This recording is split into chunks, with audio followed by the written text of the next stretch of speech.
Olá, bem-vindo de volta. Nessa aula eu quero começar a falar sobre API Context. Primeiro eu vou mostrar qual é o problema que o API Context resolve e depois mostrar como ele resolve efetivamente o problema.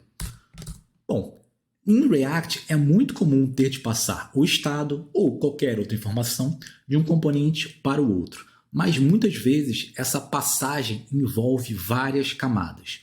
Por exemplo, vamos dizer que temos aqui um componente 1 que tem algum estado ou alguma informação que vai ser utilizado por outros componentes. Então, por exemplo, se o componente 2 utilizar essa informação, ele pode passar diretamente para o 2, já que o componente 2 é filho dele. Porém, o componente 5, que está aqui embaixo, também utiliza essa informação, mas ele não é filho direto do 1.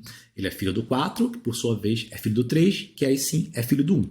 Então, para eu passar uma informação via props para o componente 5, eu tenho que passar primeiro para o 3 vai passar para o 4 e o 4 vai passar para o 5.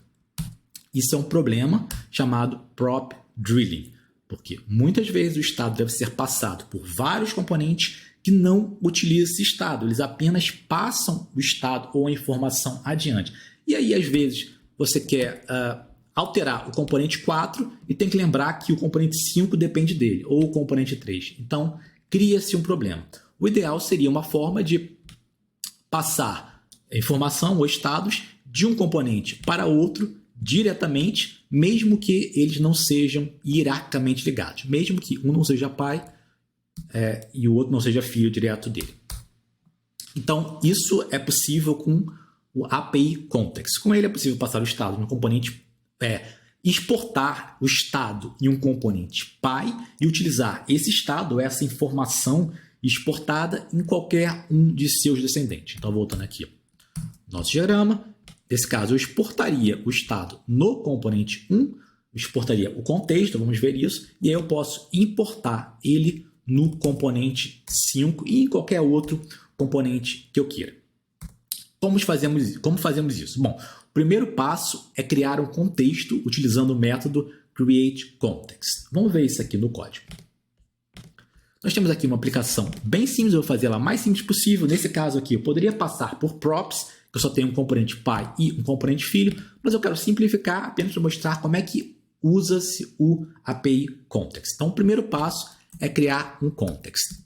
Const export. Por que eu estou botando const export? Porque eu vou exportar esse contexto. Ele tem que ser exportado porque eu vou precisar importar ele do componente onde eu quiser pegar a informação. Então, eu vou chamar ele de contexto. Por padrão, os contextos, eles... na verdade, aqui é o contrário, né? Export const. Os contextos, ele começa com letra maiúscula. E aqui eu vou criar um contexto com react. Vou botar direto create context. Create context. Quando eu der tab, ele já vai importar aqui o método create context da biblioteca React. Isso aqui pode ser vazio. E esse contexto, ele me retorna um provider e um consumer. Vamos ver isso. Vou dar um console log aqui no contexto. Vamos ver lá no navegador. Não é isso aqui. Isso aqui é da última aula. Vamos lá no navegador. Agora sim. Veja aqui um objeto. Esse objeto tem um consumer e um provider. A gente não vai precisar do consumer, porque ao invés do consumer, a gente vai utilizar um hook. Mas a gente vai precisar do provider. O provider, ele vai prover a informação para os componentes filhos. Então, vamos aqui e eu vou substituir esse div por um contexto.provider. E esse contexto.provider, ele requer uma propriedade chamada value, que vai ser o valor que eu vou efetivamente passar. E aqui eu vou passar uma coisa bem simples, 10. Vou passar um número. Agora eu estou exportando esse valor para todos os seus descendentes. Como o filho é um descendente dele, eu posso vir aqui e recuperar o que foi exportado. Então, a primeira coisa que eu vou fazer é importar o contexto que eu exportei. Então, import contexto from /app. Ele é uma importação nomeada, lembrando, né? Que aqui está export const contexto. Então, eu tenho que importar ele de forma nomeada. E aqui eu vou utilizar um hook chamado useContext. Esse hook useContext, ele recebe o que? O contexto. Então, vou botar ele num contexto aqui pequenininho. E vamos dar um console log para ver o que ele está retornando. veja que ele está retornando o 10. Então ele está retornando exatamente o que foi passado naquela propriedade value. E aí eu poderia utilizar aqui esse valor que eu peguei, contexto, e vai aparecer 10 na tela. Está aqui pequenininho. Ups, dei zoom no lugar errado.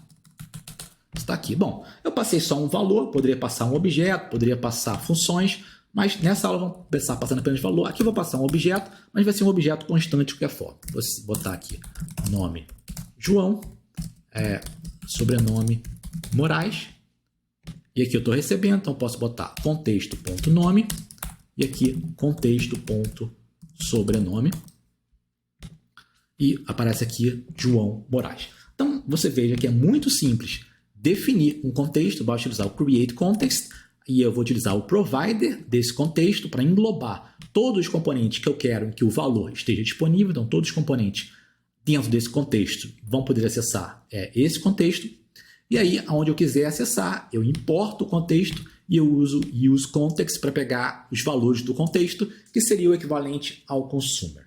Na próxima aula, a gente vai ver como utilizamos isso juntamente com estados para passar estados e funções de componentes hierarquicamente superiores, né, mais para cima na árvore hierárquica de documento, de componentes, para componentes descendentes.